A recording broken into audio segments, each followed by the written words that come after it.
Анархия, безначалие, безвластие или неподвластность, независимость – основные признаки отсутствия насильственной государственной власти, отсутствие порабощения одного человека другим.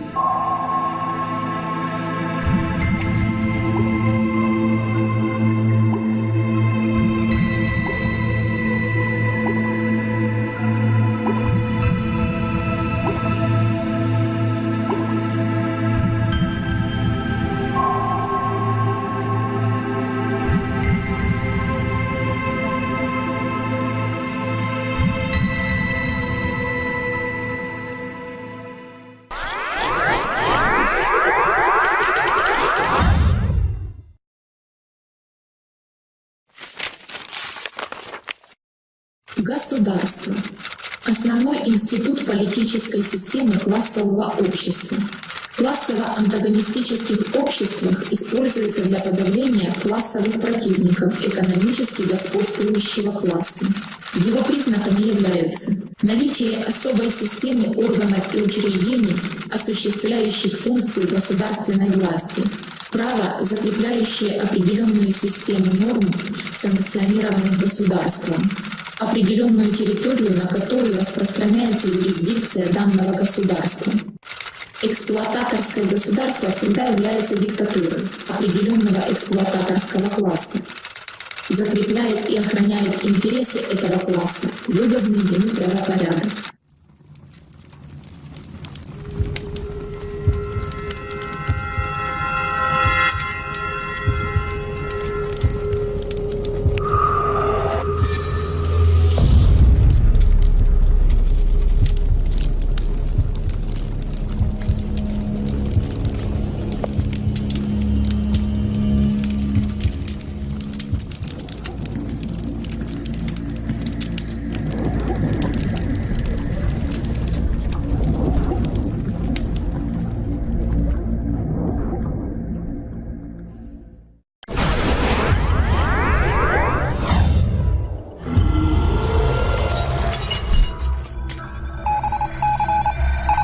В основании практически любой, как правило, насильственной власти неизменно лежит порабощение одного человека другим, планомерно перерастающее в порабощение отдельных групп и сообществ. Именно из тех индивидуумов, подмявших под себя свой род, наступив на него и возвысившись над ним, формируется новая общественная формация, именуемая «народ». Порабощение происходит на основе силовых или экономических методов с целью последовательной конвертации власти в личные экономические дивиденды, что неминуемо приводит к конкуренции в среде паразитов, вынуждающей одних подминать под себя других, возвышаясь соответственно уже над ними и их родами.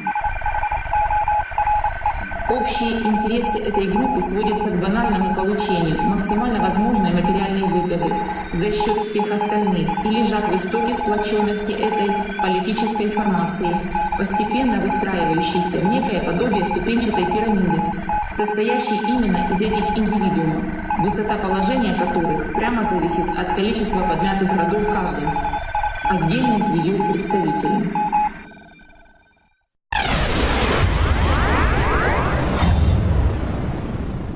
Именно народы, а никак не наоборот, и создают государства, постепенно расширяя и взращивая воздвигнутые конструкции, в основании которых, подобно песчинкам в египетской Саккаре, всегда втрамбовано подневольное население, состоящее из огромного числа людей, много большего, нежели незначительное число их эксплуататоров, а следовательно безропотное население и выносит на себе всю тяжесть планомерно разрастающейся и расширяющиеся конструкции за счет постоянного пополнения числа эксплуатируемых людей и увеличения бюрократического аппарата их эксплуататоров. Классическая пирамида, как известно, имеет 4 грани, в данном аспекте олицетворяющие собой политическую, юридическую, социальную и идеологическую составляющую разноуровневых органов государственной власти, всех ветвей ее распространения.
Разумеется, такая конструкция не может существовать бесконечно долго, без некоего подобия скрепляющего раствора, которым служит национальная принадлежность, искусно навязываемая властвующим народом всему подневольному населению. Но все же, со временем любая пирамида начинает покрываться глубокими трещинами, вызванными внутренними противоречиями в среде правящей клики, отдельные представители которой начинают строительство собственных пирамид на обильно удобренной почве недовольств и раздоров, порождая тем самым национализм и нетерпимость. Национализм — это не нелюбовь к своей нации, а ненависть к другой. Поэтому классический анархизм выступает резко против любого государства и любых форм насильственной власти, паразитирующей на ступенчатой конструкции порабощения и принуждения, противодействуя вездесущим силам зла под однотонным четким знаменем свободы и независимости.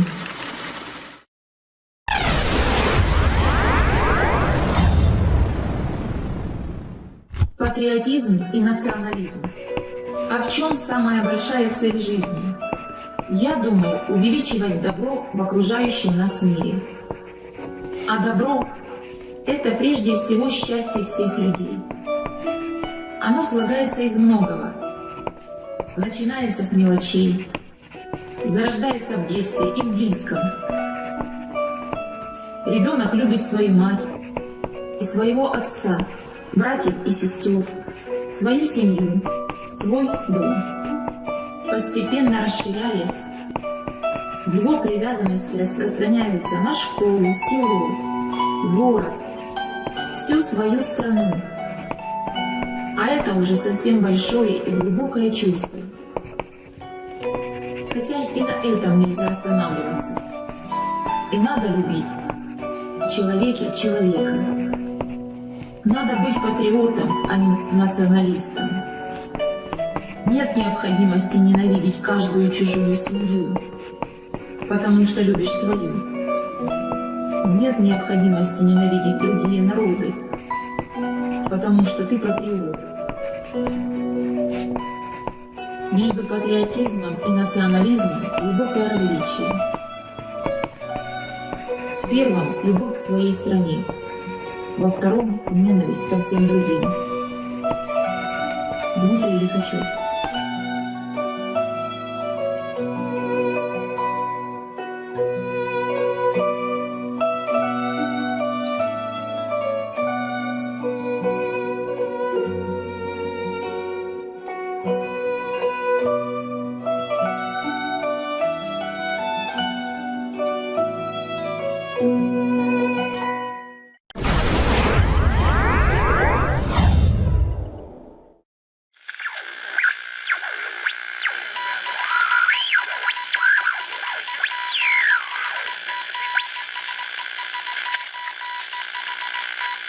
Государство – этот тщедушный конвейер рабов, пропагандирующий насилие, основанное на иерархическом подчинении одних невольников другим, а следовательно на эксплуатации человека человеком в угоду противоестественных человеческой природе, насаждаемых национальных интересов правящей верхушки, именуемой народом.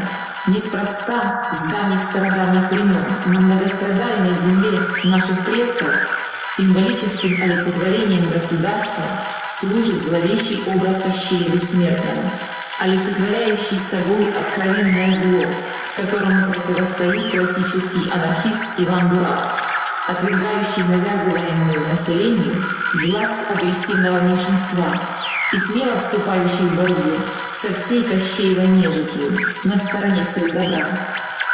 Анархизм, выступающий резко против любых форм эксплуатации, неминуемо возьмет верх в противостоянии с хорошо организованными и сплоченными силами зла.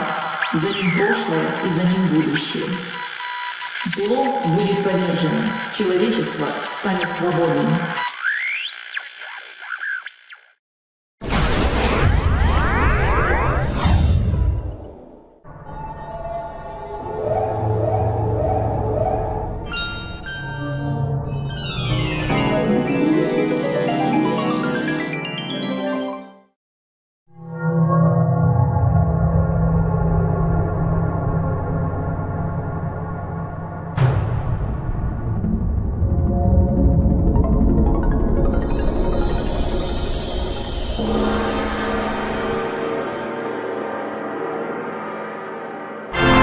Ни бога, ни хозяина, анархизм против любой власти.